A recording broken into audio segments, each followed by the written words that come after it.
About some of these news articles. These are all on my page in case anybody cares in the news here. So, that's right, the Washington Post, this machine is not logged in.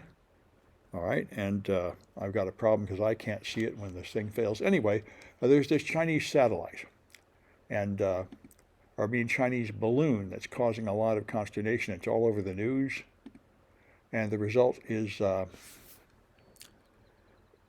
cooling relations with China, canceling a visit there, and so on. It's quite a drag. I certainly hope we don't end up at war with China. And let me go back to get at least the headlines of these articles that I can't show you. Right. And then this other one was quite interesting. The Air Force people who worked in nuclear underground missile silos are getting cancer at what appears to be a high rate. So it appears that the Air Force decades ago was not aware how dangerous gases like radon are, and these guys have been breathing radioactive gas and getting cancer, which is, in retrospect, kind of obvious, but perhaps it wasn't obvious at the time. Now, this is very important to students here. These are free, I think these are free online trainings. No, this group here. Are you in class? Yes. What class? This is CNET 50, Network Security Monitoring. What class is it? This is CNET 50. A lot of people wandering around. I imagine they're looking for something else. This class is CNET 50. No, Network Security Monitoring. Oh, yeah. I imagine it's probably not what you're looking for. All right. Thank you. Yeah, sure. Are All right. these computers available to use today? No, they're not. What It'll- about, the offices in there, are they open? I don't think anything's open on Saturday. Yeah. Okay. Anyway, so this is interesting. This is a group that trains journalists how to protect their sources. So it's a little bit of technical and social engineering training and so on. I thought it's a very interesting group. The Center for Investigative Journalism, an interesting group to work with perhaps and learn from. Digital tools for investigation, data journalism online, how to talk to sources, how to protect sources, this sort of thing. There have been quite a few cases where sources were revealed after supposedly anonymously leaking information to journalists because they weren't good enough at protecting their sources. All right. And the other one, let's see what our time is doing. Okay, it's only 3 after. Good, I can just go through. So Microsoft has said they are going to buy the OpenAI that makes ChatGPT, and they're going to add AI to Bing. And due to some sort of error at Microsoft, their new interface leaked publicly. Apparently, and a couple of people were able to observe it briefly in the Bing search engine. And so this is introducing the new Bing, and it will have a page here that just lets you ask a question off a list. Like here, it's which movie are you most excited to see? And then it just gives you whole paragraphs from the AI about it, and it can cite its sources and so on. So, this is very much what we all kind of expected. We get to see a sort of unofficial, apparent preview of what the new AI-powered search is going to look like. All right, and let me go back here and see if I'm seeing any chat. I've had problems with my projector, and all right, I appear to be logged in. There's the chat. Okay, there. Good morning. True Heart, I can see the chat now. Okay, good. All right. So, this hit the news several years ago. This Chinese scientist modified the genes of embryos, implanted them in women, and apparently they lived and turned into humans. And that is extremely interesting, important medicine, but it's also completely illegal. I mean, the fact is, I do not know how you could get any nation to agree to let you genetically modify a human infant right now, although there are some gene therapies for adults, including one that restores sight to people who have certain vision defects by injecting viruses which add extra DNA to some of your cells. But his goal here was to modify a gene in babies so they would be resistant to HIV, and apparently the evidence for that gene having this effect is not very convincing, and he didn't manage to get the right clearances, so he had to spend 3 years in jail. His name is He Jiankui, and he's now out of jail, and he's giving a lot of talks and going to conferences to discuss what he did, and apparently trying to get back in genetic engineering, back in medicine, after having done his prison time. So we will see what comes of that. Some people will condemn him as a horrible person doing unauthorized research on human subjects. Other people will see him perhaps as a hero.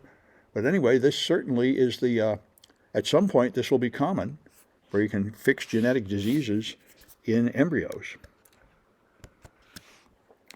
This, I thought, might be very interesting to students. A part of the federal government has set up something called a Federal Virtual Training Environment, and they have free public courses in security topics. I haven't tried any of these yet. Coding, critical infrastructure protection, reverse engineering, cloud computing security. These look like very interesting courses. I'm going to put the URL in the chat for the Twitch. And if any of you want to check out these courses, I would like to know what you find there. And if you give a presentation about it, that would be extra credit. Let us know what these are. Introduction to cyber intelligence and so on. These might be quite beneficial to our students. Anyway, check that out if you're interested. And this is an interesting story about a European rocket launch, which launched, and within 40 seconds, it self-destructed, raining debris down. And it turned out this was due to a single line coding error. They had used exactly this software several times before, but on rockets that were smaller and had less power.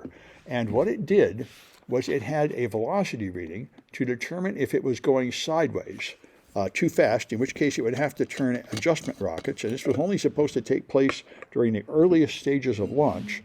But if by accident it was left on too long, and it had an integer overflow because it took a 64-bit floating point number and converted it to a 16-point signed integer, which means a number that is really a high number could be misinterpreted as a low number, and vice versa. So it got confused and thought it was wildly off course and fired the sideways rockets at full power, and then it decided it was unable to fix the course correction and it must be badly off course and triggered its self-destruct, figuring it was about to crash. So it's interesting to see just one line of code with that kind of mistake. This is a very common error. It keeps coming up over and over again. Happens in almost every language, that you have data stored in one data type and you convert it to some other type in like a comparison operation, and it's misunderstood. So there were some people that went to a gay bar in New York City that were attacked by this attack, and this apparently is not a new attack. It's been going on for a while. What you do is you knock people out with a drug or something, and then you take their cell phone out and you point it at their unconscious face, and it wakes up the cell phone, and after that you can just go in their banking app and transfer the money to you. And people have apparently been doing this. This is a fairly common attack, and they say the only countermeasure that's available to people is if you are going to go to places where you're at risk of this, like parties and nightlife, then you ought to switch your phone to using a PIN code instead of facial or thumbprint recognition, so that you would have to be awake and cooperating to hand out the code.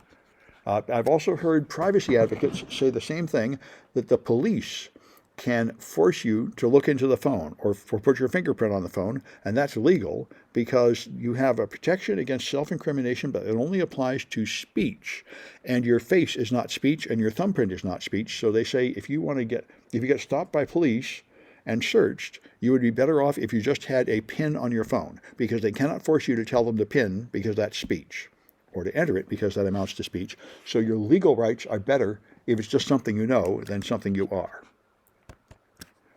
And the last one here is quite important. I've seen several articles about this.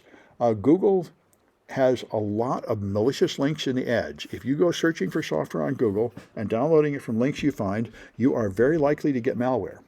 And they don't seem to be accomplishing anything by doing this. This is one problem. And also, another interesting factor about some of the malware is it's virtualized in a funny way. If you write .NET code, which we covered quite a bit last semester in 126 malware analysis, .NET code is compiled to this thing called intermediate language, where each instruction is a few bytes, and they've created this sort of obfuscation technique where they change those bytes. So the code is translated into just different bytes, so it won't be recognized by, say, an antivirus engine, and then it's retranslated and fed into the virtualization and into the .NET runtime at runtime. So anyway, it sounds like a very simple obfuscation technique to conceal the pattern of bytes, but apparently it's effective. And it's another one of the many types of malware you can get from Google Ads now. So that's it for the news. And let me stop this recording.